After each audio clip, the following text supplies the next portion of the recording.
I had a coffee crime yesterday. So I didn't have any milk at home. So I went to the closest place I could get coffee, which was Dunkin' Donuts. And I ordered a hot latte with just a shot of pumpkin spice syrup, right? I get it, I drink it, and I'm like, this just tastes kind of mid, you know? And it was like not satisfying, but I'm like, whatever. So I'm drinking this thing. And I get 3/4 of the way down. And then I open it because I'm like, I don't think I'm going to drink anymore. And there's no coffee in it. It's like pure white. It's just milk. Yeah, it's pure white. Like, I literally look in and I'm like, there's like nothing. There's nothing in there except I just drank steamed milk with syrup. You rocked up to the Dunkin' and they said, that's a baby and they just need some milk. That's insane. I know. Delicious. That's so funny. I mean, there are adults out there who like drinking full glasses of milk, but there is something about a full glass of milk being forced upon you as an adult that feels particularly heinous. It's just like they didn't even try. Like, what did I pay for? You paid for the experience. You paid for that, for the calcium hit to your bones, your frail bones. Yeah, America runs on milk, apparently. Got milk? Strawbz sure does. Yeah, I was a victim. I was a victim of coffeeless coffee. Damn. Dunkin', this is a call out. Yeah, call out post for Dunkin' Donuts.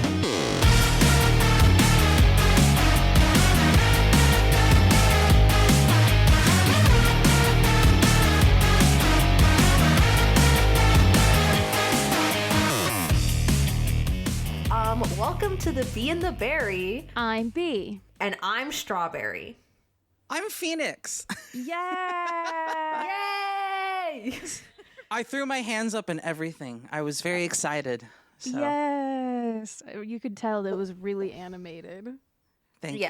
Thank you. Just imagine it in your mind's eye, yes. as Bee likes to say. Imagine all three of us in the Bee and the Berry tarot shop next to the pizza parlor. That's right. Today, we've got another incredible guest to interview for your pleasure, audience. And it is Phoenix. Welcome. Thank you so much for agreeing to talk to us.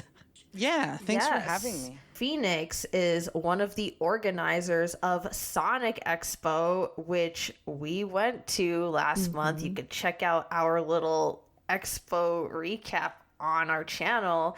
But we're really excited to talk to you, Phoenix, because we think it's so cool to have a job that is centered around fandom.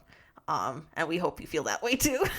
But yeah, we are just happy to be able to have a chance to pick your brain and for you to tell your story here. You know, what was the roadmap? I guess we could start off with, what got you into Sonic? How did you and the little blue guy come to be? When did you meet? What was the meet cute like? So, it's a very straightforward story. I was incredibly young. I think I couldn't even read. So I think it was before kindergarten. And I remember, so this is like kind of a sob story, right? Like it's kind of crazy how I actually, I happen to have one of these. So my sob story is that I had really, really bad asthma when I was super, super young. And it made it so that I had to be hooked up to like a nebulizer machine, which is basically like a machine that like kind of puffs medicine into your system and it kind of helps you breathe a little bit more cleanly. The thing is that back then nebulizers had to have like compressed air. And if you guys have ever been like around auto mechanic anything, or like if you have dads that have a compressor, compressors get very loud. They make like a very like kind of noise. And that little machine that I had to have with me in the house made that noise, and I was super young. So like, normally you would watch TV, right? Like little kids would watch TV to kind of figure out how to like pass the time when they're bored, because they're children, they have nothing to do. The only problem was that like I couldn't read captions, which meant that even though the captions were there and the nebulizer was loud, I couldn't like read it. I couldn't enjoy TV. So my brother handed me a Game Gear and was like, here you go. Here's this Game Gear. It's got this fun game on it. Just go ahead and play it and have a good time. And it was Sonic 2. It was Sonic 2 on the Game Gear. And it was a blast. It was like the only thing I could like actually do while I was on this medicine. And mind you, when I was this young, it was daily. It was like every single day for like, it was like multiple times a day, I think, for like an hour at the minimum. So, and when you're super young, you you're kind of like, well, like, why am I just like sitting here? You don't really think that, but like, Right. It's a very formative piece where like, that's just like such a prominent thing that I did every single day nonstop. It was like play Sonic because I had nothing else. I like literally could not do anything else. So that kind of immediately created like an early mental chemical bond with this stupid little blue guy. As I grew older, thankfully, like my siblings were also into Sonic, and I watched them have like Sonic birthday parties, and they would get, new Sonic games, or they would get plushies, or we would go out and about and we would see Sonic stuff, and all the kids, all of my siblings would be interested in it. So it's really cool because it was like actually kind of well supported by my family. The only thing that was kind of weird is that like all my siblings kind of like left being interested in Sonic. They went on to the next thing for them. I know several of them, like one of them went off into music. The other one went off into musicals and Broadway. Some went into like different stuff like anime, right? And I was the one that like stuck with Sonic. I was just like, well, this is like my thing. Eventually, I kind of went off into the internet world and explored around, and because like for instance, I'm 30 years old now, so when I was younger and like discovering the internet, that was like prime time. Like YouTube hadn't come out yet, Newgrounds was still kind of around. So it was kind of like discovering internet forums, and there was like role play, and there was writing your own fiction and stories, and doing your own like sprite artwork. And so I just kind of eventually got into like the community, and that was a long time ago. That was, I want to say, oh my gosh, I'd have to look it up, but that was probably around 06 or even before. 06, you say? But yeah, being on the internet when 06 came out was kind of crazy. I could only imagine that. I feel like when people talk about the Sonic games of like the early 2000s, it really does give me FOMO. I know. Same. Because I was around, I wasn't conscious. Yeah. I don't know. I am a firm believer that fandom history is real history, and that it should be like preserved and documented, Yeah. So Sonic 2 obviously was a big one. What are your other like favorite pieces of Sonic media? Give some shout outs to your MVPs of Sonic content. Yeah. So I'm one of the, I don't know if there's still many of me around anymore. But I am partly in the camp that like not a lot of Sonic games are good. I just have very, like, I guess I've experienced a lot in gaming. I played a lot of games around the circles that I'm in now. Like some of my closer friends, like one of my best friends, he games way more than I do. So for me to say that I game a lot feels wrong, but that's because he games like an incredible amount. Like he works a 9 to 5. Most of it is like he can like leave the office early, and then he comes home, he games nonstop. Like you could ask him like most Game of the Year nominees, and he's probably played mostly all of them, if not a few that he hasn't played. So sometimes to say that I play a lot of games feels very disingenuous, but I do play a lot of stuff outside of Sonic, especially like before Sonic Expo. I played a lot more games. So it's very hard for me to sit and confidently be like, I love this game. I feel like this game's really good. I do think that Sonic Adventure 2, which is the most like brain dead take ever, because everybody thinks Adventure 2 is great. I think Adventure 2 is pretty good. Yeah. I think that it really captivated kind of like American youth culture at the time. It understood, I think it understood a combination of like skate culture and new metal emo culture. Yeah. So it was really cool. Like I agree with you, like in the sense of like, oh, that like there are like the majority of Sonic games are kind of rough around the edges. Like I don't think you're wrong. And that this is the controversies that we have on the Bee and the Berry podcast. But it's our podcast, and so it's a safe space for us to say what we want. While you're Exactly. here, you get to say what you want. I think it just speaks to, like you said, the cultural understanding that the characters had at the time, and how it was just able to stick into the public consciousness because of like the art and the characters. Yeah, I think Sonic Adventure 2 is above all other things. Like if there are many people who might disagree about whether it's an actual good game or like whether the controls really like stood well, because I think Adventure 1's controls are total poo-poo. But I feel like if you were to look back at Adventure 2, it is undeniably a piece of art. I think that there is a lot of art and artistry inside that game. I think there's a lot of understanding of culture in that game. I think there's a lot of development of culture. I think it was a cultural shift for many, many, many people. The big one is that I think there's a fantastic video on YouTube right now. I think it's something along the lines of like Shadow the Hedgehog is a Greek tragedy story. It's I a feel like really I've seen that. It's such a good video. It hit my feed recently. I feel not good to not actually say who made the video. I'll find it here in a second.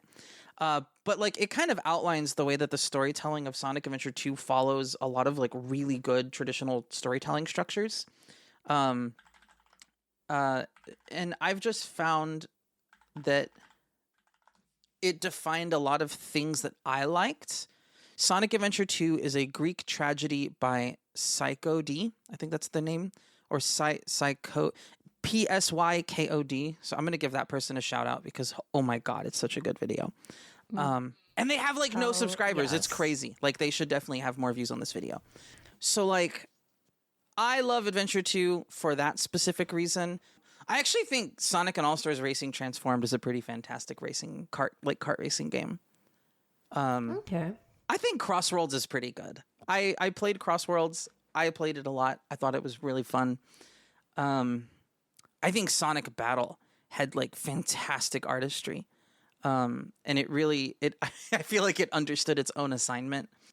Advance 1, 2, and 3 are pretty good. Sonic Rush is pretty good. I didn't play Rush, but like I remember as a kid there was like someone had made on Newgrounds or something, like basically like a port of that game, because I honestly was really bad at video games as a kid. I did not play a lot of games. I was playing, classics such as Cooking Mama and Barbie. Those are solid. Those are great. Cooking Mama was great. They're great. I feel like that was like my kind of gateway. Ultimate Flash Sonic, that's what it was. And I enjoyed playing as Cream, even though I couldn't really advance past like the second level. I'm really overdue to play a lot more Sonic games, just as like a, to be able to say that I've played them and enjoy them. Honestly, the adventure games included. I haven't played those for no other reason other than they're not on the Switch and I don't have a good PC gaming setup to play things. But I love hearing about like gaming history. It's so cool to me, and I think there's a lot of passion put into these games. It was an interesting time when these games were like prominent and they were kind of, they're very recent, because I think was it called GameFAQs? I think GameFAQs was like the prominent method of like how to completion these games. You would go to this like specific website instead of like buying like is it Brave? I forgot who like used to make those books. But like the strategy guides, right? Eventually people would just go to like GameFAQs.com, but you'd play through these games. You'd go to the GameFAQs and you look at like the guides and all like the deep secrets. And it was a very interesting time. You wouldn't go to YouTube the same way that you do now. Like nowadays, if you want to like learn more about a game, or you want to like uncover certain secrets or discover certain like tips and tricks, you just kind of go to YouTube, look up one video, watch one video, and then your feed will be flooded with it until you're tired of it, right? But back then, that's not how it worked. Like back then, you'd go to GameFAQs, you would look up the specific strategy guide, and like there was no real like, I'm gonna pick out this one part and like get really good at this one part. You would just kind of learn the whole game front to back, and then you would kind of pick you'd pick your autism and just stay in that lane. It's like many people stayed in the Chow Garden, right? They just raised their fun Chow. We love the Chow Garden. Shout out to the Chow Garden. Chow Garden on my destination list, my travel bucket list. Vacation in the Chow Garden. Yeah, the airport's kind of rough. Not a big fan. There's no real good transportation to and from the airport. Uber costs are out of this world. Oh my god. Yeah. I don't know how some of those Chow got their license either. Oh my god. Yeah. Imagine it's like, 2 a.m. You're coming out of the club. You're like 3 drinks in. You got your shorty with you. You're gonna go back to the apartment, get in the Uber, close the door, and the first thing you hear is Roger Craig Smith saying, "In half a mile." In half a mile, drive off this cliff. Drive into oblivion. Run those red lights. I can imagine just like in the Roger Craig Smith voice where it's just like, no cop, no stop, and just go through the red light. So good. Oh my god. That was stuff that used to get said like when I had like a lot of my old gaming friends and we'd be driving around doing whatever. We'd go to the red light, and there was always somebody new in the friend group in the car that you wanted to haze, and you just shout, no cop, no stop, and you'd just blow through the red light. It was terrifying. Don't ever do that. Oh my gosh. Don't do that. No, don't. Well, now that we've talked extensively about our Blue Blur, the transition now into how you started doing Sonic Expo and Chaos Creators, which is your production company. Yeah, so I can give those details. That's pretty fun. So many moons ago, there was a sweet and wonderful girl named Jovi who came out to a South by Southwest, and Sega happened to be doing a panel at that South by Southwest, and it was the second time I had gone to Sega's panels at South by. And Jovi kind of went up to that microphone. There's a recording of it somewhere. There's actually like a filmed piece of Jovi asking, I think like Aaron Weber, Izuka-san, Austin Keys. I want to say Tyson Hess was also on that, like at that table. And then, I can't forget that one girl's name. Super sweet girl. She's got huge, awesome hair. And I think she worked on the Boom property at the time. But she basically just asked them. She was like, hey, like I want to host a thing for like Sonic artists to hang out together. Like, is it cool if I like get Sonic artists to hang out together? And they were just like, yeah, that sounds amazing. That sounds really cool. You should do that. That sounds great. And I ran straight up to her because I had already been working in the convention industry for a while. And I was just like, hey, that sounds really cool. I love hanging out with people, and like I go to these cons all the time. Why don't I, like, can I help you? And she was just like, I don't know you. I've never met you in my life. That sounds awesome. You should totally help me. And so we ended up working on just like this fun little 30-person meetup in an Embassy Suites like meeting room space. It was really cute. She set up like a museum art gallery where you would be able to purchase the pieces, and purchase pieces went to charity. We actually did run a live stream that year, which was crazy because that was pre-COVID, and like running a live stream at like a quote unquote con. It wasn't really a con, but like that was insane. That was kind of, you would consider that ahead of its time for our size. We don't even, like, still to this day, we don't do live streams except for, I think, the gaming tournaments. But we ran this really cool thing for 30 people, and we thought it was really fun. I was just like a random like person that was just helping out. And it was just called Sonic Artist Meetup. There was like no other name to it. And Jovi was like, you know what? I want to do a rebrand. I want like a new name, and then we'll rent out this really cool like space. She'd already found this really cool space that was like good for like 100 people, right? It wasn't much bigger. It was nice. So we rebranded. We called ourselves Chaos Creators, where we started like leaning into like Perfect Chaos and Chaos Zero, and kind of this more fun little dragon thing going on. And it was oh god, I can't remember exactly what month it was, but basically like 2 or so months after we announced that like we were going to change our name, and like we did, COVID was a thing. And we were like, oh, I guess like we can't do anything that we said we were going to do. Jovi had this brilliant idea to transition. So she wanted to do, it was a really cool pivot. She wanted to do as many stuff virtually as possible. She hosted a lot of like really cool just fan projects. We have like one of the biggest like Sonic lo-fi playlists on YouTube. It's got like over 1 million views, I think. So it's really cool. We did fun stuff online as like a quote unquote group. And then coming out of COVID, we were still in like a recovery period, but 100 people showed up to that space that we had put that deposit on. And by that time, I was referred to as a co-host. And we had this awesome moment after that event, which it was really cool. It was really fun. It was just 100 people. We met Chow Mix there. Chow Mix flew in for that event. He had no good reason to. He just did because he thought it looked cool. So like huge shout out to him. He's been a supporter of us since no one had a real good reason to. Like we had like no proof in the pudding, right? But he's been there, and he's been to every expo ever since. And we've supported Stargarden every step of the way. So eventually Jovi kind of had this moment where she was just like, hey, I'm like fantastic at the art side of things. Like I really understand the branding.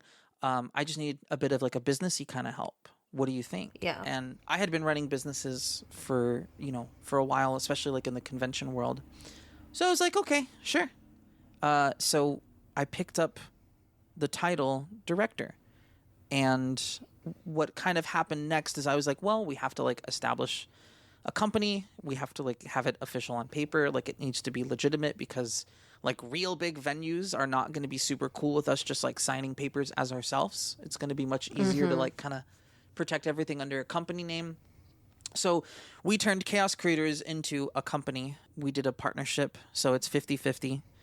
And at that point, I was technically a founder of Chaos Creators. Yeah.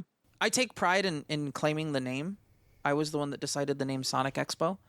But I also had a really bad name before that. I had decided it was so bad. And it was because we were going to try a slightly different direction. But we had decided the Sonic and Friends Festival, which was supposed to be... It was horrible. It was supposed to be like we were going to do Sonic voice actors, but we were also going to be willing to like reach a little bit farther out. So at the time, we were thinking about like Zelda actors and Mario actors. And Friends. Yeah, that was the and Friends part. I see. And then now Sonic and Friends exists as its own thing. Yes, so that's why we had to change it. Oh my gosh. We had decided the name. We were like, okay, Jovi had made a logo for it and everything. I think Kenny Adventure had worked on it. And I remember I was at someone's birthday. We were out at a dinner, and I looked at my phone and I had a ping, and I think one of my like people that like scope at Sega stuff, they were like, hey, they just put a copyright for Sonic and Friends. And I was like, oh shoot. Dang. I was like, well, I guess we have to pivot. And then we came up with the name Sonic Expo, and that stuck. That did really well. I will admit, I do like Sonic Expo better. I do too. If I had to choose between the two. The other one is horrible. Yeah, so like we decided the name, and I had met Jason Griffith at an event, and I had worked as a handler for him. And it just went well. We had a really good time. He was really sweet. we got along really well. He was asking me like what kind of stuff I got into. I told him that we were trying out this new thing called Sonic Expo and that it was going to be the coolest, most bestest, most wonderful thing ever and that he should come. And I guess he loved working with me so much that he was willing to like convince his agent to take a chance on me. And we brought him in. He brought his boyfriend Pete in. They're not dating, but they basically are. Don't tell Pete and Jason's wives that.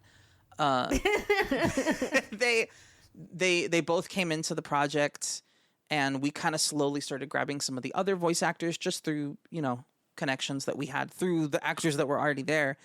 And one thing led to another, and Sonic Expo had like 4 voice actors on the letterhead. We released that Kickstarter. It did well. We ran the event. People loved it. And we decided, like shampoo and conditioner, rinse and repeat. Hell yeah. I don't know. It's awesome to see how like a small, like what can be like a small idea just grow into something that is just like, enjoyed by so many people. For any type of event or what have you, like there is just so much groundwork that goes into organizing everything that's necessary in order to fit the pieces together and to make sure that everyone can have a good time. And also I love the fact that you and Jovi just kind of like said, hey, we don't know each other, but we're just gonna do this together. That just, I don't know, that's so sweet to me. And this is so awesome to just have your perspective, because I feel like, especially when I was younger and I was like really deep into fandom, even though it wasn't Sonic, there was often the question of like, how can fandom be quote unquote lucrative, right? Like how do you take your passion and make it into a career? And I think it's just awesome to see a perspective that's like a little bit different than just being an artist, because I can only imagine, like you had said you already had business experience, before going into Expo, but like it really, it's so essential. It's just amazing to hear how like an idea can just like grow, and it takes time and watering and the right set of people, but like it seems like you've got like a really great team. Yeah, I'm sure that there's many stories to be had when you're putting together events like this. Yeah, there's tons. There's so many stories. It's so when I had started Sonic Expo, I was coming out of a working relationship with someone else, and I had worked with that person really, really well. Like we had an absolutely fantastic dynamic. I was the cautious one and they were the gung-ho one, which I think is a very important dynamic in partners. So like, for me, I was the one that was always like, well, I don't know.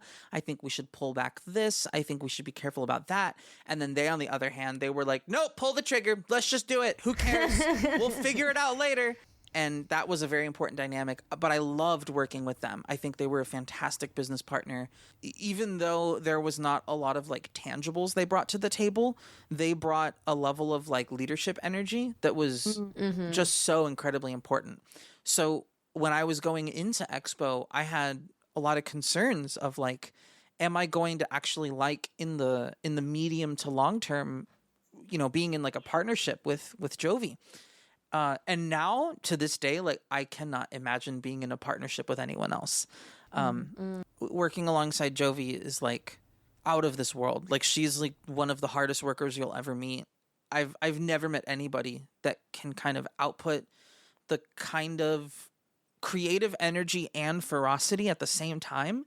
Like it's just super impressive. It takes a lot. It takes a lot to kind of work together on that project. And now I'm the gung-ho person. So I was the one who was I was the one who was like, yeah, let's just sign this contract that obligates us to tens and thousands of dollars and just hope that we make it to the other side. She was also on board for the idea, but I was the one who was like, no, I'm gonna commit to this contract.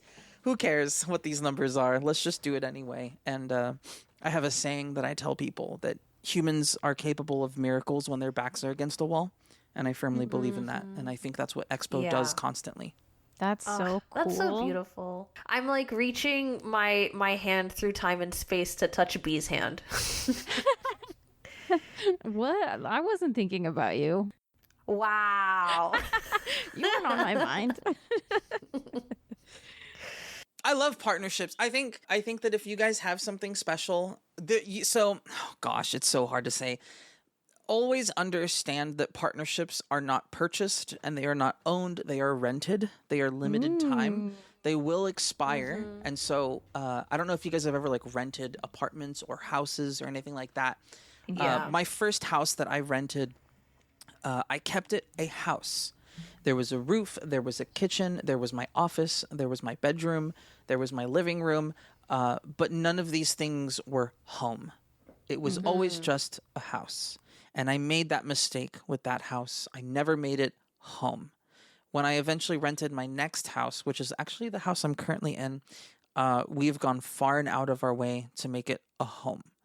Because we understand that there's no point in living in a house if you're just going to keep it a house. You might as well suffer wherever else you can go. Because if you're just going to keep it all sanitized and not like a home, you'll never truly feel like you have that safety over you to then excel in other areas. So I treat relationships the same. Don't go into a friendship where, you know, you're constantly playing it safe and you're like running a very sanitized relationship just because you're like you're worried about setting roots. And like I've had plenty of, you know, lowercase t trauma and capital T trauma with like people that I could get to know, and then like it doesn't work out well, and sometimes it goes bad. Many people will then go to the next relationship and, you know, friendship, whatever, anything. And they'll stay so reserved. They won't really give their whole being into that relationship. And then sure enough, they feel alone in 2-3 years. And they're like, well, I have all these friends. Why do I feel so alone? Because you don't put yourself in the relationship, man. You don't make it a home. So every partnership is rented, and you have to treat it as such. You have to make every moment worth it that you can. Dang. Yeah. So smart and wise. Yeah, I think that's so beautiful. And also just like, we don't know how long things will go because shit happens. Great. So we can cuss. Oh, absolutely. We can cuss. Oh my gosh, yes. Cuss. Actually, I cuss a little. And I cuss a lot. Oh my gosh. Yeah. No. Man, I lost my train of thought. It's okay. Sorry. No, I was just gonna say how things are temporary. Yes, that's what I was going to say. The things that we do are projects, like we don't know how long they will last or go. We could be doing the Bee and the Berry for like the next 5 years, hopefully many more.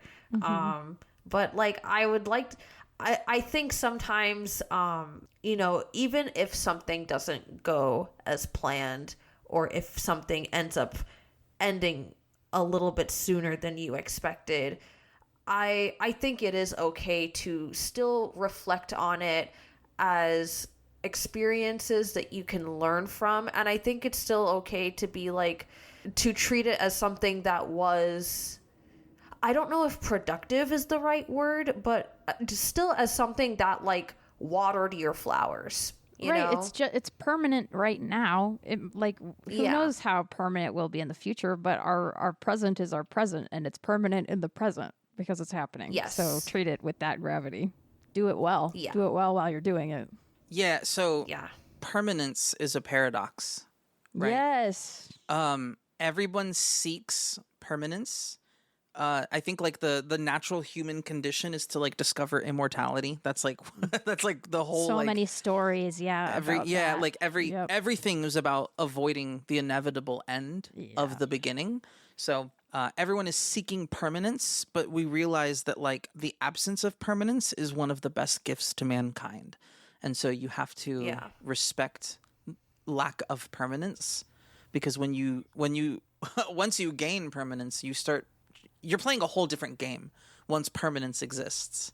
And so to be chasing permanence is basically to be doing something that you're not doing, which is like That's not the whole point of chasing something is that that's the thing that you want, and that it will enhance your life, not, completely change who you are as a person. Unless it's like slash positive, right? Right. Yeah. Like there are things that we chased in Expo that quote unquote completely changed who we are and what we do. But at the same time, like our core being, like we understand that like Sonic Expo, our goal with Expo was always for it to outlive, in terms of our tenure, outlive myself and Jovi. So there should be a day in which some point in time that like I could step back, she could step back, and we could kind of walk in that room as an attendee and still get the experience, right? That was like always kind of the goal, which we're close. We're really close, in my opinion. I think 2 years is probably when we would be able to do that. But yeah, permanence. Wow. Quite a paradox. Damn. Are you a philosophy major, Phoenix? No. No, I'm a high school dropout. Wow, really? That's sick. Yeah, I left. I technically graduated high school. I was homeschooled, but like I left public. I left public high school because there were just other things that I thought were like really interesting and fun to do. I really wanted to start working. So yeah, I left high school at like 15. The second I turned 16, I immediately went out and I got a job, and I have been working ever since. Wow. Amazing. This is what I really do love about having our guests. Like, everyone just has like, such wildly different paths, and then we get to host them here and to hear their stories. I feel so enriched. Yeah, for truly. sure. I want to talk about just like, I would love to get into some like stories, whatever stories you're comfortable sharing about your experiences hosting Sonic Expo and putting it on. I just want to know, like, we have such a unique experience with you on this podcast, and I want to hear about like why it matters to you that like fandom spaces are transferable from the internet to in-person events like this, what it takes to do this, like why you do it, and also just like, yeah, what your experience of putting on Sonic Expo is like. What did you go through 3 weeks ago when we all gathered in Dallas? Like, please tell us about your mind, your heart, your experience. So I'll tell you the simplest thing that I can right off the bat, so that you can kind of prime your mind for like why I did everything else that I do. I have like a weird firm belief that we have a tax that we all owe, and it's not to the IRS, it's to the world. I believe in what I call a happiness tax. So I think that every person is obligated to pay their quote unquote fair share of happiness to the world. Some people pay that happiness tax because of like how much they are like currently capable of, or like within their realm of means. They pay a small happiness tax. They pay a happiness tax to their father, to their mother, to their partners, to their children, to their family, to their closest best friends. Some people pay that happiness tax very like interpersonally between 1 to 2 people, or like a small group of people. And then you have people that are like capable of or have the means to pay a much larger happiness tax. And I think that it's kind of a weird Spider-Man moment. It's like with great power comes great responsibility. And I feel like if you have the capability to be paying a gigantic happiness tax, you should go pay that happiness tax. I think you have a moral obligation to go perform that happiness tax. So Sonic Expo is my happiness tax. It's what I pay back to like as many. I think it is like the most happiness that I'm like capable of delivering to like the quote unquote world. And that's like a big foundation for everything. So that kind of kicks you off for like why I do what I do. That's exceptionally cool. So were you guys ever into like Disney growing up? Are you guys Disney adults? Yeah, I'm not a Disney adult, but my mom actually was a golden age Disney animation layout artist, which is why I worked in animation to begin with. That's crazy. Pregnant with me while she was working on Mulan, and it's maybe my favorite movie of all time. I want to say Mulan is my second. That's crazy. What's your first? Hercules. Okay, she also worked on that one. That's insane. Yeah. Apparently, Mulan was the first movie that my parents took me to see. Wow. Look at all of Yeah. us. So deep connection to Mulan. That movie's so fucking good. It's really good. So, the reference to Disney is that I feel like everyone around me eventually was also like really, really into Disney, and that was like their number one. Like my I'm the youngest, but the youngest out of all the brothers. So there's two sisters, two brothers, right? So there was me and my sister, and we're the two sisters. I'm on the youngest side, she's on the oldest side, and then we had the two middle childs, which were brothers. And so the younger of the two, which is a really weird way of saying just the second youngest, he transitioned heavily into like Disney. That was like his predominant thing. And like we went to Is this Disney the musical World theater, and- brother? Yes, it totally is. I got on the him. head. Yeah, There we I've go. got him. Yeah. So we went to Disney. Everything was great. He had a blast. It was everything he loved, I'm certain. And he eventually worked at Disney at one point. And wow. I'm sure that was a fantastic thing for him. But I looked at Disney. I looked at Disney World. I looked at all the Disney properties. And I asked myself, all this is so good. And everything Sonic is so ass. So I decided that I eventually one day wanted to bring something that was like Disney World, but for Sonic. And so that's kind of what Expo is. It's just like a mini Disney World on wheels, and there's just like no roller coasters. Yeah. Yet. You can like, this is a fun little experiment for you guys. If you go and you look at Sonic Expo and you look at every single thing about Expo, start peeking your head in and seeing what Disney related thing it's similar to, because there is one. Interesting. So you know our VIP passes? You know how it lets you cut the lines? Ah. Do you know what it's called? Yes. Do you know what that specific sticker is called? No. So people who are listening who have their badge near them, if you flip it around and you look on the back and you had VIP or anything similar, the pass that lets you cut the lines, everybody who can cut the line has the same sticker on there, and it's called the Dash Pass. Ah. And it's Sonic in his ball form, which is him spin dashing. But that was very akin to the Fast Pass, which is what you do in Disney to cut the lines. Yes. The Spin Dash Diner, right? I'm trying to make sure I don't confuse with the Sonic Speed Cafe. So the Spin Dash Diner, which was our experience, Yes. was the idea of bringing Sonic themed food to the experience of the convention, which is very similar to like how Disney would do themed food and drink related for their thing. Despite the fact that Disney is like very, very family friendly, and like a lot of family entertainment centers are like this, like we also serve responsibly alcoholic beverages that are themed after Sonic stuff. And that is very similar to also like if you go to downtown Disney and you go anywhere, there's like Disney themed alcoholic drinks for families, for you know, moms, dads, uncles, you know, any of those types of parentals that are taking care of kids. There's usually one parental that doesn't drink so that they can take care of everyone. The other parent drinks and has a good time. So not that you can't have a good time without alcohol, but it's an option available for you. And so we took that format from Disney as well. I think that's so cool and true, because when you go to Disney, so much of the fun, especially like as an adult, is like all the tons of little treats. And that was so fun about Sonic Expo, is all the little treats, like from the vendor alley to the drinks to like all of the tiny details in the decor. It's just Yeah. like, oh, you know, Easter eggs, hidden Mickeys, like the scavenger hunt that you guys did this year. Like it's Yes. very like engaging from head to toe.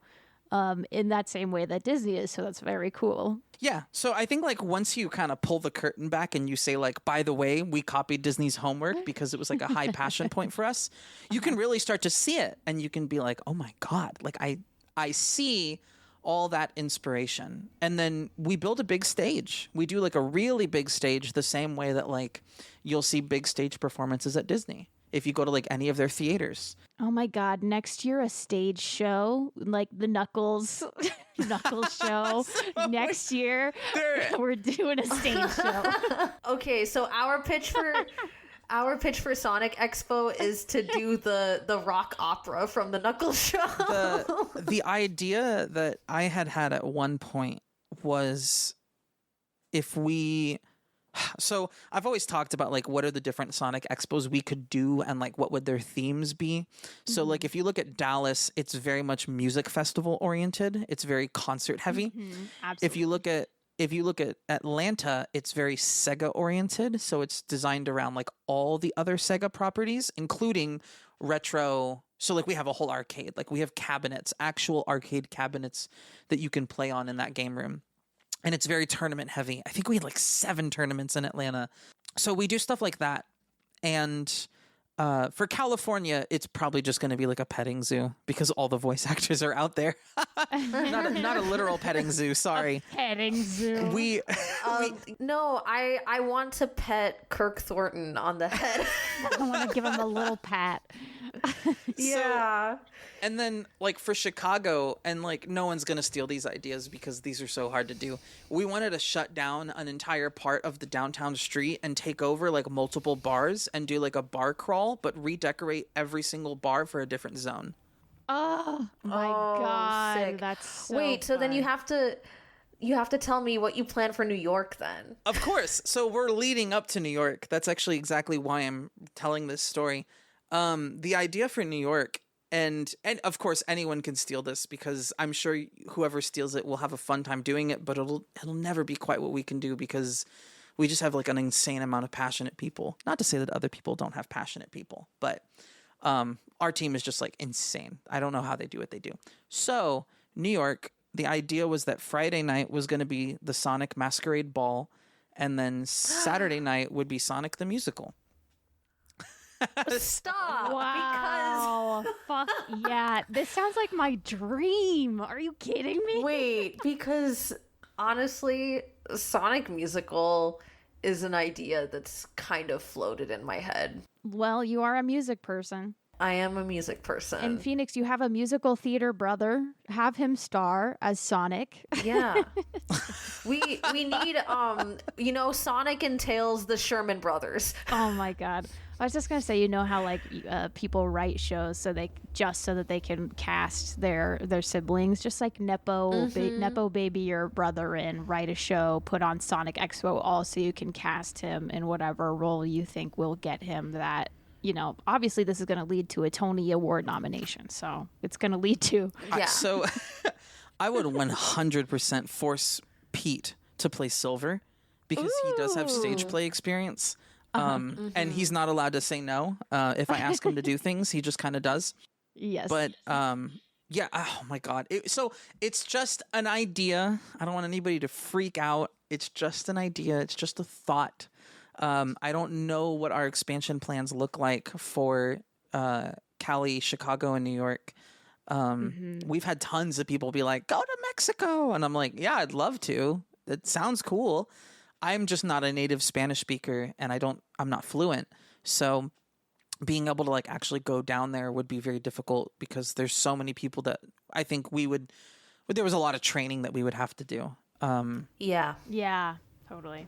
That's so fun though. No promises on anything, but the like most fun part is all the ways that these things could come to be and all the fun new things that could happen. There's just like infinite ways to have fun with your friends celebrating Sonic, and you are the person who has made the space for that to happen, which is exceptionally amazing. Very cool. And thank you for that. The phrase is like fun is infinite, right? Fun is infinite at Sonic Expo. There you go. I appreciate that. Yeah. No, I appreciate the sentiment. It's very weird to look back on because when you like run the production side and you run the operational side, you kind of lose a little bit of your own magic. You have to hold on to whatever magic you can, turn it into like the deliverables that go out the door. But what what I personally experience, I think this was a question you guys asked too. It's a arduous process. So Yeah. usually the process for us starts, I want to say like 8 or 9 months, maybe like closer to 10 months before show date.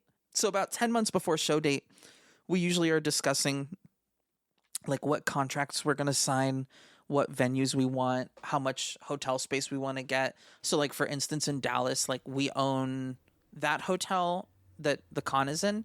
We also owned the hotel across the street, and then we owned part of the hotel that was down the road, like 7 or 8 minutes like to the intersection.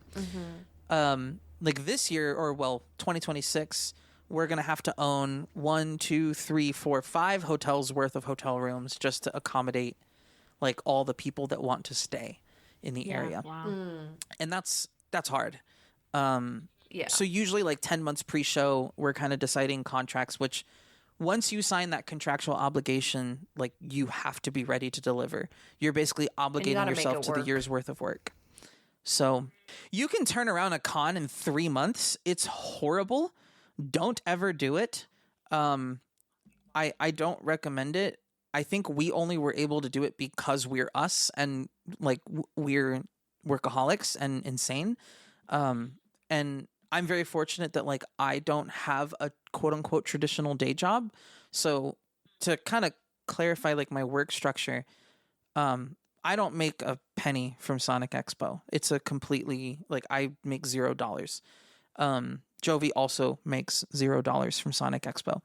The way that it works is that Sonic Expo is owned by our parent company, Chaos Creators, and Chaos Creators operates as a marketing company. And so we have contracts with other people, and those other people pay us to do their events and run their marketing and help them fill their venues or their viewership with people. And that pays me enough that I can keep doing that business and work on Sonic Expo. Because Sonic Got Expo it. is kind of like it's like a marketing piece for us. So like we show people, we're like, look at the show that we do. We fill it with people. It goes really well. And that gives us like proof to then do events for other people.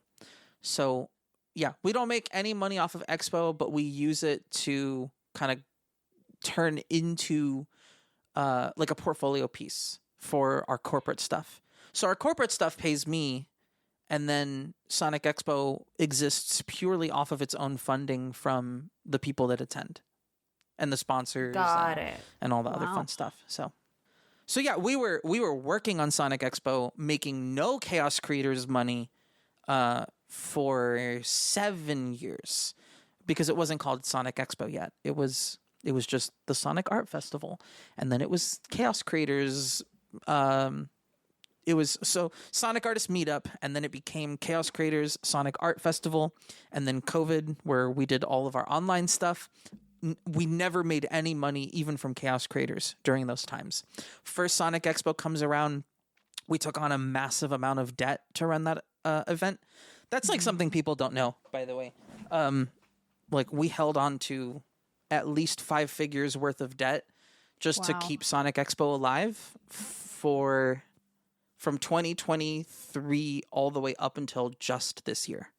Wow. Wow. So we were in revolving debt, like in like 20 plus, I want to say $20,000+ worth of debt. We just like smartly held on to keep it alive. Yeah. There's always a startup cost to these things, but when it's different when you're like, I don't know, starting streaming versus when you're putting on a convention. Yep, conventions are expensive. Literally. Most people get loans. Most people get really, really big loans. Like a lot of people that run conventions are either some level of like ex-military, or they are like 40 to 50 years old, so they already have like insane level of like credit. For us, we kind of flew by the seat of our pants. The first Kickstarter let us get through the deposit phase, and then that showed like a level of proof with like banks, and then the banks were willing to extend us credit, and we just kind of leveraged that credit to go from year to year. So yeah, like we literally held on to that debt we cycled it out. Like, you know, we were paying off debt and then accruing new debt because the next event had to happen. And we had to do that long enough until the event could sustain itself. And now, officially, it can. So Wow. That's amazing. Congratulations. it was a really hard process getting there. Yeah, yeah. I can only imagine. You know, when we think about like any of these large scale events, it really is just a team of people, and like honestly just tipping my hat to you and your entire team, because like I mean, I think B and I can say for sure that like we've seen Expo now and we know how much of a labor of love it is, but like I hope to any of our listeners who are considering going to Sonic Expo in Dallas or in Atlanta or in any other city that it may appear in, yeah, huge labor of love. It's expensive. It's like not Yeah. a cheap convention to run. It's not. Yeah, it like because I mean, imagine if we were holding 20,000 of debt. Imagine how much we had to pay in total, right? Yeah. But thankfully, I have like such a ridiculous wealth of experience playing games like Diablo, where like all you do is crunch numbers. So this was like very fun to me. It's a lot of spreadsheets. See, guys, video games are applicable. I had a whole panel. I don't know if you ever saw that panel on the programming list, but like I had a panel called "Video Games Can Teach You to Run a Business." I did see that. Oh, yes. yes. And I basically just sat on that panel and I talked about how like Diablo, EVE Online, Counter-Strike, and modded Minecraft taught me a lot of like fundamental business skills. And if any of our listeners are looking to get into business knowledge, there's your lore drop. Yeah, go play those That's games. where you should go start. Oh my Yeah. gosh, that's so funny. Who needs got business your school? Just go play Yeah. go play Diablo. You've got your assignments. Yeah, video games became my MBA. That's crazy. I love that. Honestly, put that on a t-shirt. I should. Well, since we have you here, I feel like we can get to the real hard-hitting question. You know, we've sat you down all sort of in the name of getting you here so that you can comment on the floating door. Do you have anything you'd like to say to the people about the floating door of Sonic Expo? Where you think it might lead? You know, was that part of it? Did you guys have plans? So, okay, what people don't understand is that it was a Photoshop plant. So there is no floating door. So oh shit! Oh there- my god! we had somebody Photoshop a floating door and we told them just to let it circulate on the internet and see what happens. Oh my god! It was a viral marketing Yeah. strategy. It was it was. Yeah. There's actually no floating door. If you Oh go there my right now and God. look, it's not there. It hasn't been there for 50 years. So actually, Phoenix got me in on that. So like the jig is up. Yeah, I just photoshopped a door. Damn. Wow. So okay, so I'll actually Scooby-Doo comment about the mystery door. solved. I'll actually comment about the door because I think it's crazy. It's crazy. I did not even notice the door. I went in there. I think it was Wednesday. So we did AV load in Wednesday. For people who don't know, right? Like the con is like Friday, Saturday, Sunday, and we load in that stage and all of the equipment on Wednesday. So it's kind of early. So like Wednesday at 6 p.m. we start bringing in all the stage pieces. And then we start bringing in all like the speakers and the lighting and everything. We're setting all this stuff up. We are working nonstop. I didn't even notice that door existed. And then my head of finance, he points at the door and he's just like, "Where does that go? What is that? Where?" And I guess so. I didn't parse this as anything weird because my dad happens to work in airport aviation. So I used to go to his warehouse kind of often when I was super young. And I've seen doors like that my whole life.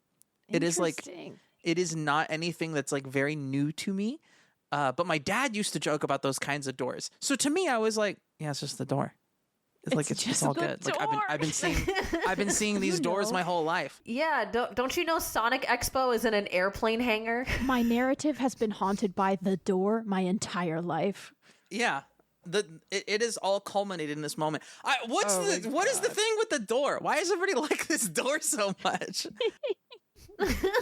Yeah, it really tickled everybody. What I might do is I might actually text the property manager over there, and I might ask them what's behind that door, because I just never did. I kind of want to know. Honestly, we would love to know. Yet another mystery solved by the Chaotix. Yeah, the Chaotix Detective Agency. How did the door get viral in the first place? Did people just start tweeting about it? Or? It was literally Strawbz. So literally, I just post.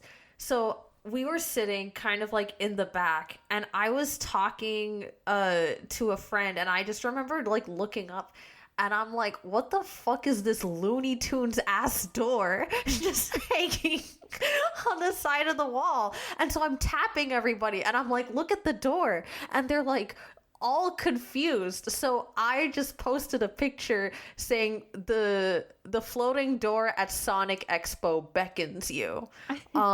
Because I was filled with a deep curiosity about what is behind that door. You know, I want to know, is there a platform behind the door, or is it really just like a true floating door where you have to ladder your way up and down on either side?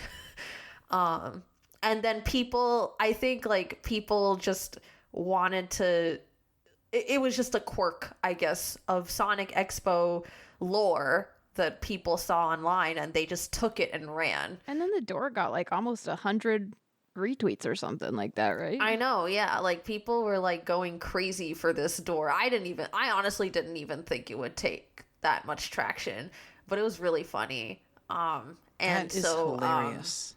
I think you guys have to do something with the door next year.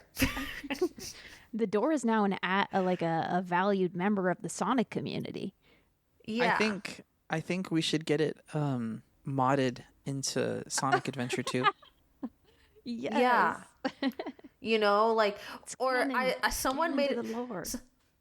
someone made a joke that it's like, oh, like the pop-in didn't come in yet, but it's like in Sonic Frontiers, like the springs need to be loaded in so you could just jump up to the door. That is so funny. Which was so funny. Yeah, so that whole meme was lost on me. I didn't discover that it was a thing until I think Monday or Tuesday after the convention. Yeah, usually I have to like stay very disconnected during Expo. Yeah, well, I'm sure you're the world's busiest woman during the expo. So it used to be that way. I used to be insanely busy during Expo. Like it was nonstop on my feet, walking from here to there constantly. But this year, thankfully, the team was so well organized and everyone was like so kick-ass that we were able to relax a lot. We were able to kind of take our time in certain moments, and I got to walk the artist alley for the first time ever. I've never walked the Sonic Expo artist alley. I got to meet Zentreya at her meet and greet. That was really cool. Aww. And she wished me happy birthday, which is funny because I didn't tell her my birthday was at any time. So somehow she knew my birthday. The thing that I tend to be the most involved in is the concert. And that's just because I have a really like long history of working in music. And the concert has been, for a long time, my baby, my project within Expo. Yeah. Wow. We've learned so much today. I just feel like I always get... There's like so many things I take with me every time we get to talk to a guest, and it's the same right now. Like I'm going to be thinking about chasing permanence and the happiness tax for, the rest of the week. So extremely cool. Very, very cool. I'm trying to think what other philosophy pieces I normally talk about. Honestly, yeah. What now I want to open up. Like, is there anything else you want to talk about your experience, or what that you'd like people to know about Expo, or like your team, or I don't know. Are there any questions we should be asking, or burning things that you are desperate to talk about now that you've been given a platform? Everyone wants to do the job or work for the company or have the specific career that they've like been dreaming of their whole life. And sometimes, I mean this in the nicest way possible, sometimes it's not real. Yeah.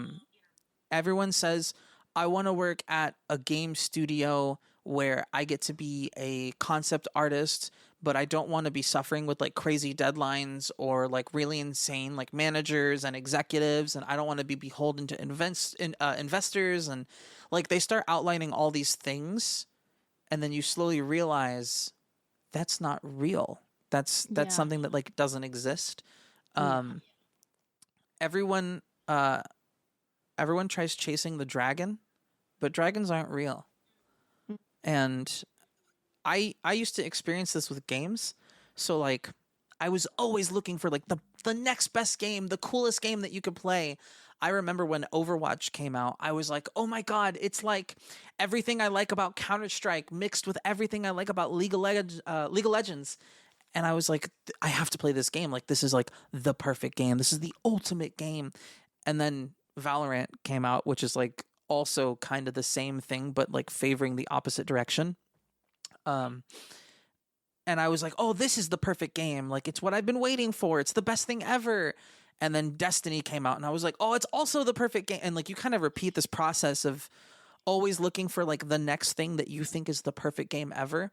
And I don't know if you guys have ever experienced this, but like you ever like sit down and you're like, "Oh, I want to play this game. I'm looking for a new game to play, and I want it to be a FPS MMO RPG with Japanese, like with JRPG inspirations, with a really good English cast, and I want it to have perfect weapon scaling, and I want it to have a little bit of gacha." And you start like listing off like 15 million subgenres because you're like crafting in your head the perfect game, right? It's not real. It's not out there. Yeah. And there's only two options.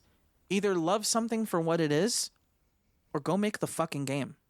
Exactly. I feel like that's like it's a reason why I write fan fiction, is because I think, God, I would love to see these characters, do this, and then this specific thing happens, and then this one person reacts this way, and then they do this about it, and then this happens, and it's like, okay, well, that doesn't exist except for in your brain.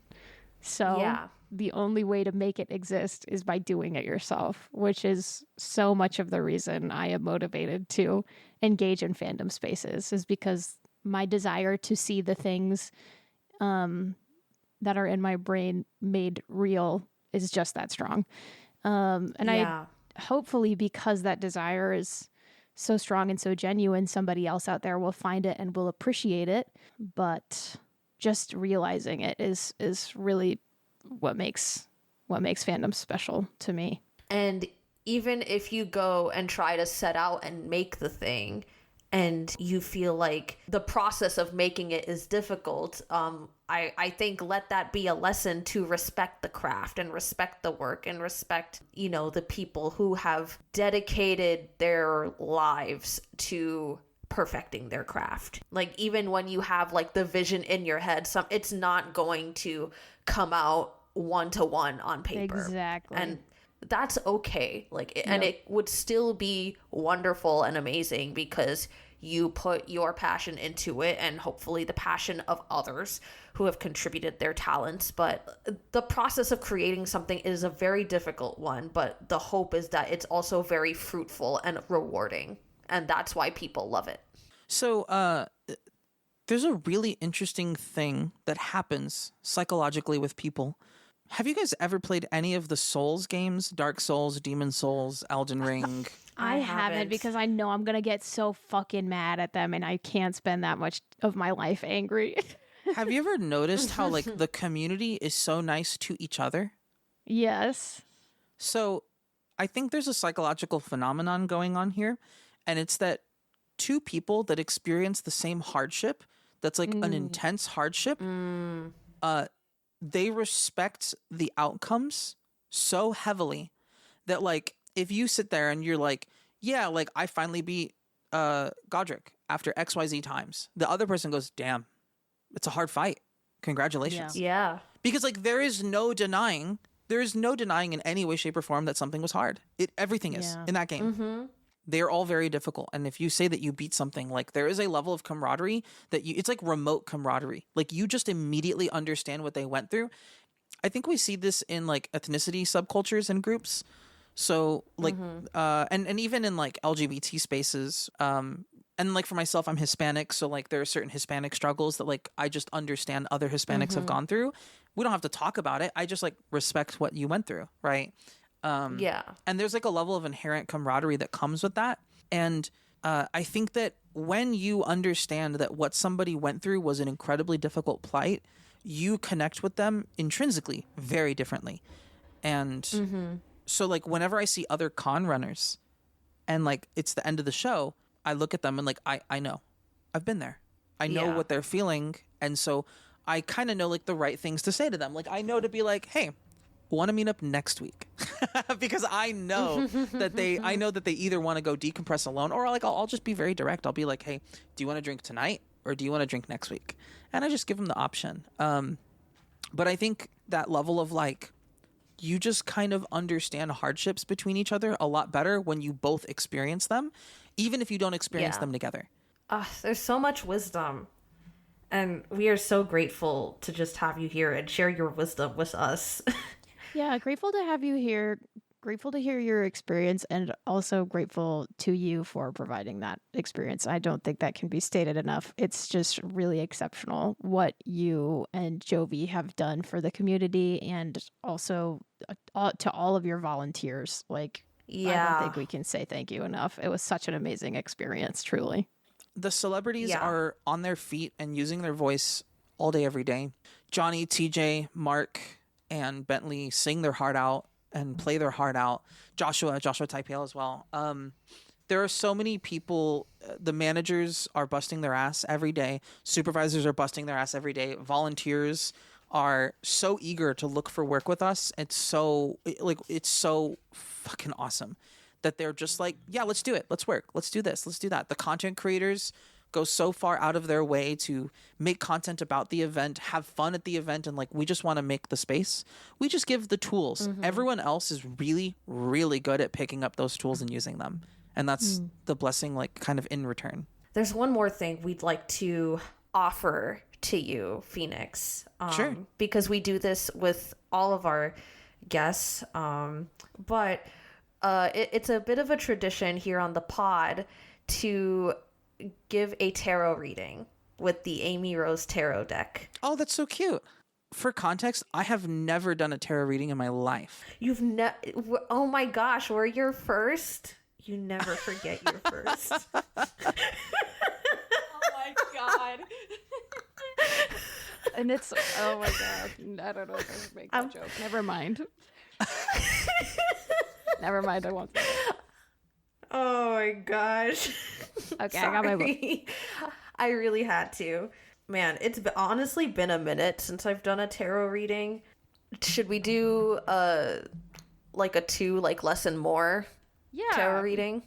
I like the 2 a lot. It's very, very cute and chill, especially for your first. It's very simple. Yeah. We gotta go slow. It's my first time. We gotta go slow, not go fast. Don't worry. We'll take care of you. Why don't we do a little forecast for December? Ooh. A little lesson more forecast for December. For the holidays, for the rest of the year. I love that. Yeah, please tell me how my December's gonna go. I need to know. This shit's awful. Okay. So what I'm going to do, I have all of the cards laid out right here, and I am just going to wave my hand over them and channel you, Phoenix, through the cosmos.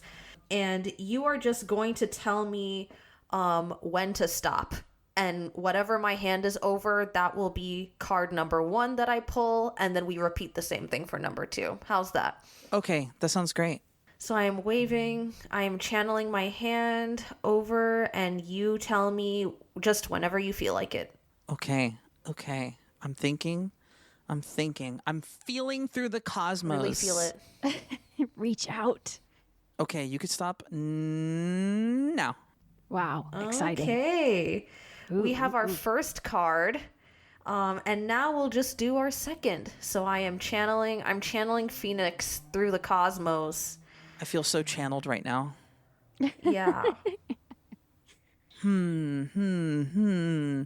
Now. Okay.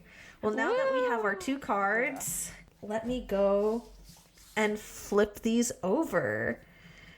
So our first card, it's the 9 of Fire in the dark draw. And this one has a bunch of buzz bombers, and then there's like a Chow and a Flicky. And then the second one, another dark draw. It is the 3 of Rings. Very cool. What does this all mean? The things that you should know about these cards, Phoenix, is that so in a tarot deck there are major and minor arcana. For the Amy Rose tarot deck, the major arcana are things like, travel or chaos or whatever, but in a regular tarot deck they're like the Emperor or time or the Chariot or the Sorcerer or whatever. And then these two cards that you have gotten are called minor arcana, which is sort of like more elementally based. So in Sonic, the elements associated with these cards are fire and rings. Okay, so those elements have, different ties to different things in your read. And then also the fact that they were both drawn dark, which means upside down, also has ties to the read. It could mean there's just like some sort of subversion or flipping happening with the meaning to whatever the original card was. Okay, so the more card is the 9 of Fire and the less card is the 3 of Rings, correct? Yes. While we download, do you want to say anything about your least favorite pieces of Sonic media? Do you have anything you'd like to call out?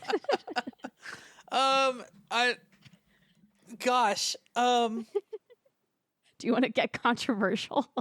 Yeah, my least favorite thing is Sega. God. No, they're fine. It's a joke. I swear it's a joke, guys. I don't hate Sega. What a fantastic question. I feel like something that I don't like about Sonic media is that we seem to always discuss Sonic in a vacuum. And I really wish that we would stop discussing and comparing Sonic in a vacuum.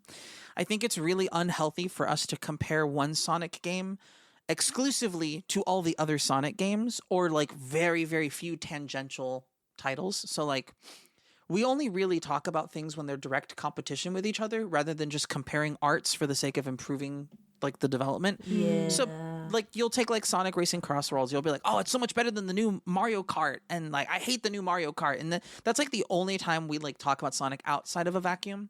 But normally, like a Sonic game comes out and you're like, well, it's not as good as Adventure 2. Well, it's not as good as Generations. Well, it's not as good as Colors, right? Like people will always say these things relative to other Sonic games, and they're like, oh my god, I thought Sonic Frontiers was so good. And what year did Frontiers come out? Sonic Frontiers release date. Like let me find out. 22?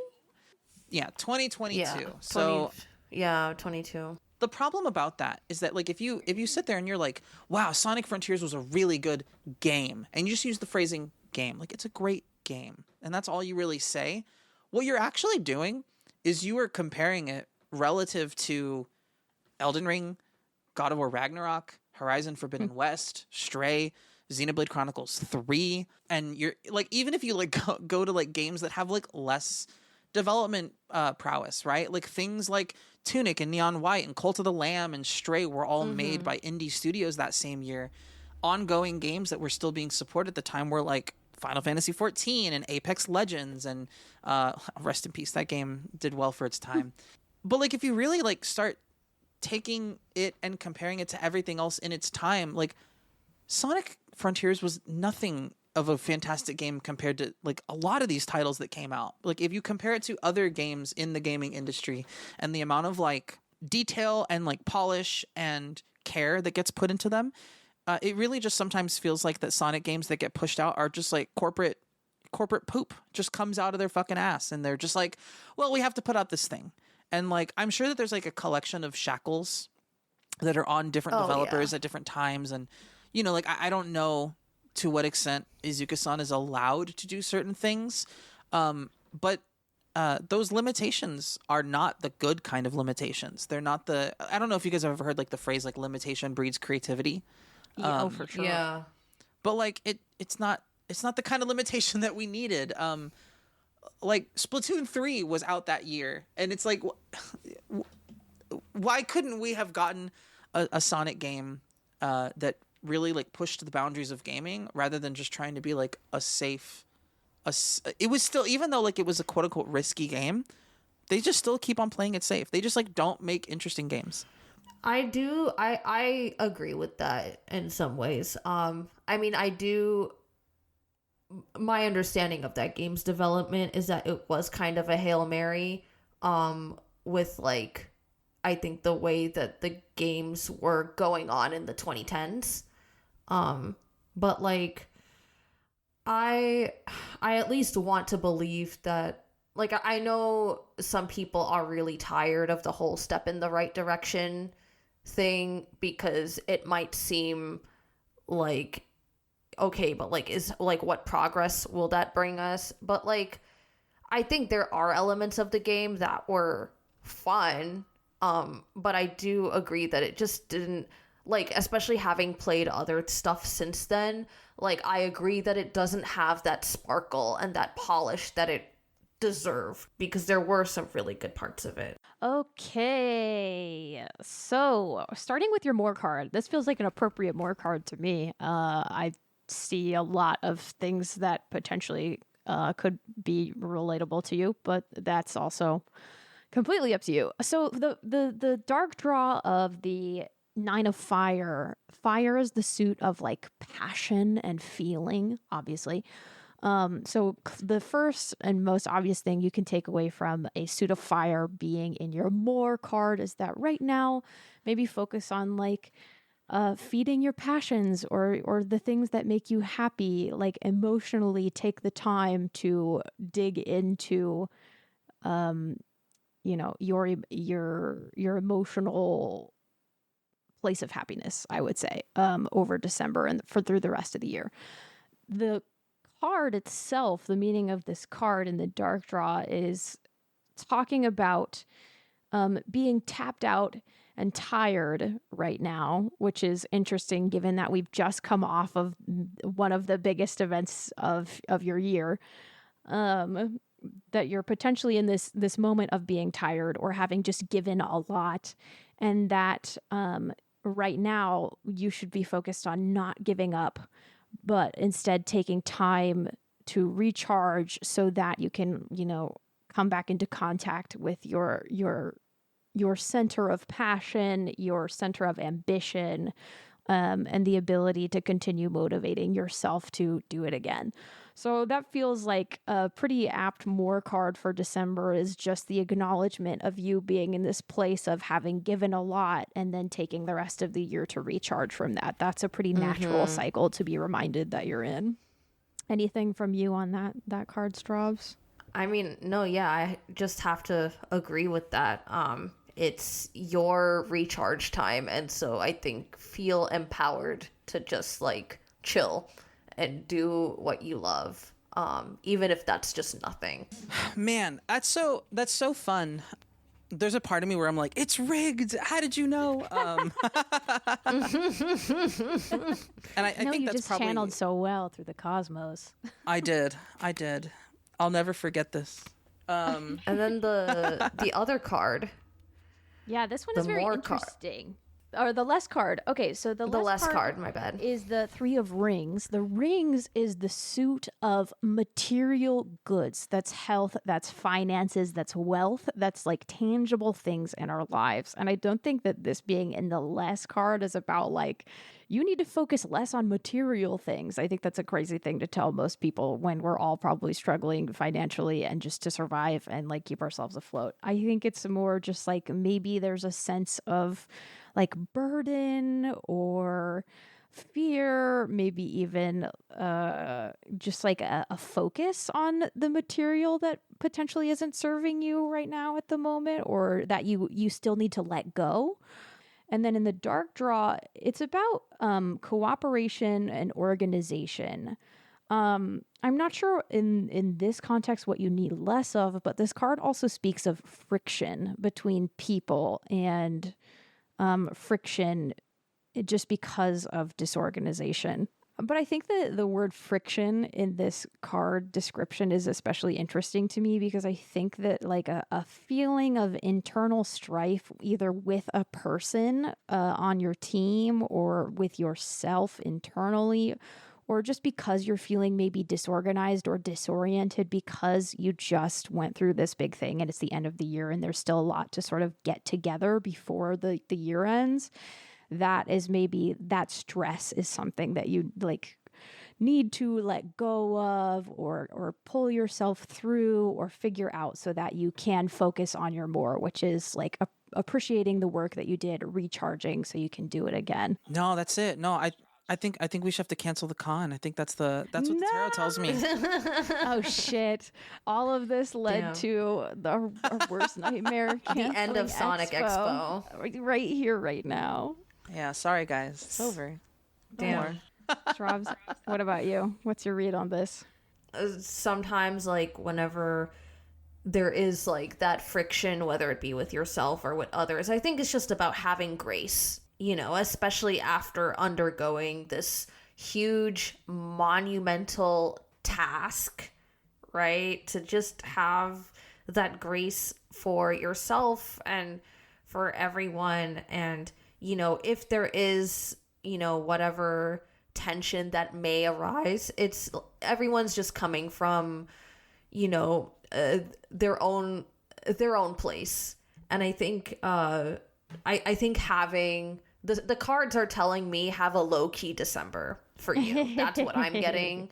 And I really do hope that you are able to just take the time to relish in your achievement. And wrap up what you need to wrap up so that you can enable yourself to, you know, enjoy the rest of your year.